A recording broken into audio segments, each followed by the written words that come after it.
날마다 솟는 샘물과 함께하는 오늘의 큐티 시간입니다. 6월 19일 금요일 오늘의 말씀은 신명기 4장 32절로 40절까지의 말씀입니다. 네가 있기 전 하나님이 사람을 세상에 창조하신 날부터 지금까지 지나간 날을 상고하여 보라. 하늘 이 끝에서 저 끝까지 이런 큰 일이 있었느냐? 이런 일을 들은 적이 있었느냐? 어떤 국민이 불 가운데서 말씀하시는 하나님의 음성을 너처럼 듣고 생존하였느냐? 어떤 신이 와서 시험과 이적과 기사와 전쟁과 강한 손과 편팔과 크게 두려운 일로 한 민족을 다른 민족에서 인도하여 낸 일이 있느냐? 이는 다 너희의 하나님 여호와께서 애굽에서 너희를 위하여 너희의 목전에서 행하신 일이라. 이것을 네게 나타내심은 여호와는 하나님이시요 그 외에는 다른 신이 없음을 네게 알게 하려 하심이니, 여호와께서 너를 교훈하시려고 하늘에서부터 그의 음성을 네게 듣게 하시며 땅에서는 그의 큰 불을 네게 보이시고 내가 불 가운데서 나오는 그의 말씀을 듣게 하셨느니라.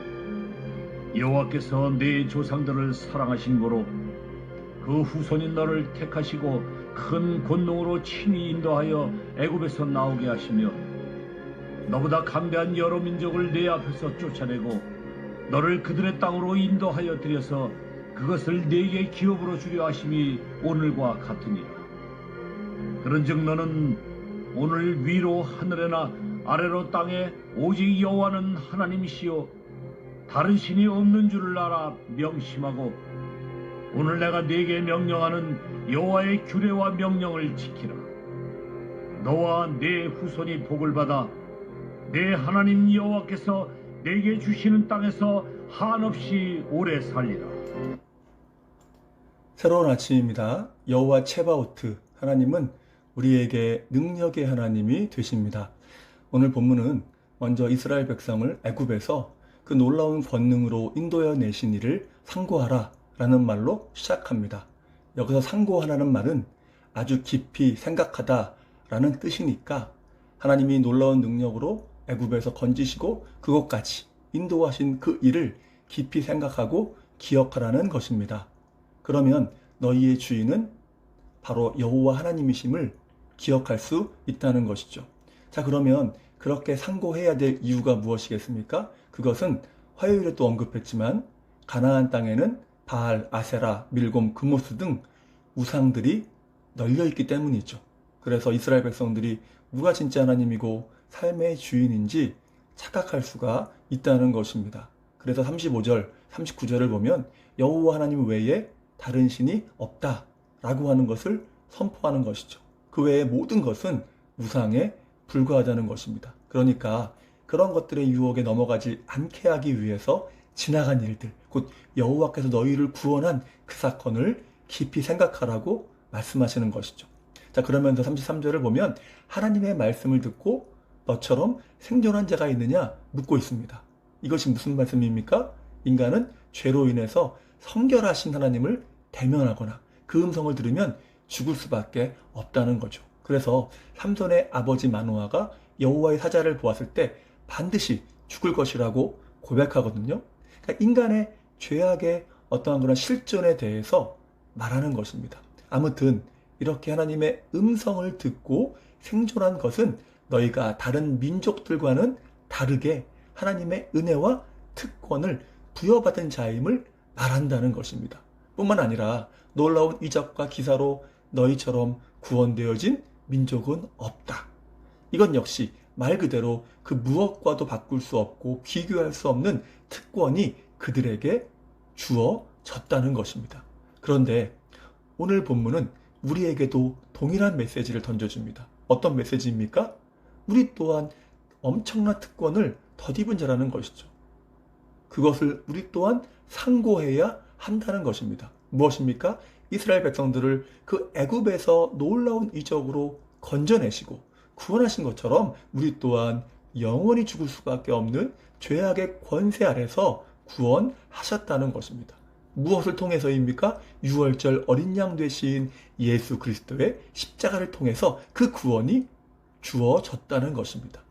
그런데 중요한 것은 이것이 택함 받은 백성에게만 제한적으로 주어진 은혜라는 것이죠. 그리고 바로 그것이 우리에게 특권으로 주어졌다는 것입니다. 그런데 죄인된 우리가 그런 은혜를 받을 자격이 있습니까? 전혀 없죠. 그럼에도 주님의 그 놀라운 사랑과 은혜로 우리에게 주어졌다는 것입니다. 그래서 이것이 특권인 것이죠. 그래서 요한복음 1장 12절에 영접하는 자 곧 그 이름을 믿는 자들에게는 하나님의 자녀가 되는 권세를 주셨으니 라고 하는 겁니다. 여기서 자녀가 되는 권세라고 할 때 권세는 다른 모든 번역본에는 공이 동일하게 특권이라고 되어 있습니다. 우리는 그러한 특권을 얻었다는 것입니다. 그래서 우리는 감사와 찬양으로 나아갈 수밖에 없는 것이죠. 그런데 문제는 이것을 특권이라고 생각을 안 할 때가 많다는 것이죠. 그냥 당연한 것으로 생각합니다. 마치 만나가 40년 동안 계속 내리니까 나중에는 당연하다고 생각한 것과도 같은 것입니다. 그것이 문제인 것이죠. 그런 면에서 본문은 이것을 깊이 생각해야 된다 말씀하는 겁니다. 내가 어떤 존재인지, 내가 얼마나 죄인됨으로 구원받을 수 없었던 존재인지, 하나님은 정말 어떠한 분인가, 그 큰 사랑으로 우리를 구원하신 분인지를 생각해야 된다는 것입니다. 그래서 칼빈은 우리에게 가장 중요한 두 가지 지식, 하나는 하나님을 아는 지식이고 또 하나는 나를 아는 지식이라고 했습니다. 그것을 알게 되면 나를 구원하신 은혜가 어메이징 그레이스임을 깨달을 수밖에 없다는 것이죠. 때문에 그 어떠한 것도 우리의 주인이 될 수가 없습니다. 사랑할 대상이 될 수 없는 거죠. 오직 주님만이 주인이시고 사랑의 대상이라는 겁니다. 다른 신은 없다는 겁니다. 돈이나 명예나 즐거움, 이 모든 것들이 우리의 주인이 될 수는 없는 것이죠. 그러면서 끝으로 주시는 말씀이 무엇입니까? 40절에 여호와의 규례와 명령을 지키라. 이 모든 말씀을 순종하라는 거죠. 그러면 우리가 순종해야 될 이유가 무엇입니까? 그 특권을 누리기 위해서입니까? 아닙니다. 특권을 누리기 위해서 순종하는 것이 아니라 우리가 그 십자가로 특권을 받았기 때문에, 이미 받았기 때문에 그 말씀을 순종하라는 것입니다.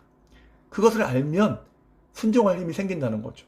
억지로 행하는 것이 아니라 정말 이제는 주님을 사랑해서 순종하게 된다는 것입니다. 자, 그러면 그렇게 순종할 때 어떤 은혜가 있습니까? 주님이 주신 땅에서 한없이 오래 산다. 물론 여기서 오래 산다는 것은 궁극적으로는 물리적인 시간을 의미하지는 않습니다. 이것은 하나님의 은혜의 영역 속에서 사는 시간이 많아진다는 것을 의미하는 거죠. 그래서 잠언 3장 1절 2절에 보면 하나님의 말씀을 지키면 내가 장수하여 많은 해를 누리게 된다 말씀하죠. 똑같은 말입니다. 육적인 장수, 물론 그것도 있겠지만 그보다는 주님의 은혜의 영역 속에 사는 시간이 많아진다는 것입니다. 여러분, 아무리 부귀영화를 가지고 또 장수한다 해도 지옥 같은 삶을 산다면 무슨 의미가 있겠습니까? 그런데 똑같은 시간을 살아도 참으로 주님의 임재로 행복을 누리는 자도 있는 것입니다. 지금 그것을 말하는 거죠. 결국 내가 특권을 받은 자니까 주님의 말씀을 따라가고 지키면 그 삶은 행복하다 말씀하는 것입니다. 자, 이제 말씀을 마무리합니다. 사랑하는 성도 여러분, 세상의 모든 것은 다 흔들립니다. 불완전하죠. 그것들은 언젠가나 다 없어질 것들입니다. 그러나 우리 하나님은 결코 흔들리지 않으십니다. 그리고 그분의 사랑은 영원하죠. 신실합니다. 그런데 제임스 보이스는 이런 말을 합니다. 오늘날 왜 이렇게 교회가 약화되었는가? 그것은 하나님의 백성이 하나님을 제대로 모르기 때문이다 라고 합니다. 때문에 분명 특권은 주어졌지만 그 특권을 제대로 누리지 못한다는 것입니다. 오히려 우물가의 여인처럼 주님이 아닌 다른 것을 구하고 찾게 된다는 것이죠. 그래서 날마다 우리는 다른 것이 아닌 주님을 구하며 하나님을 바라보아야 합니다. 헨리 마틴이라는 선교사는 하나님의 성품을 묵상하면서 보낸 시간보다 내 인생에서 낭비되지 않은 시간은 없었다라고 했습니다. 그만큼 하나님을 묵상한 시간이 정말로 의미가 있었다는 거죠. 그리스도를 통해서 보여주신 하나님의 능력과 사랑, 신실함을 하면 그래서 그분을 붙잡게 되고 그분을 따라가게 되는 것입니다. 그러면 우리 삶은 복되다는 것이죠. 오늘 하루의 삶도 우리 안신의 모든 성도님들 그러한 은혜가 충만하기를 축복합니다. 기도하겠습니다.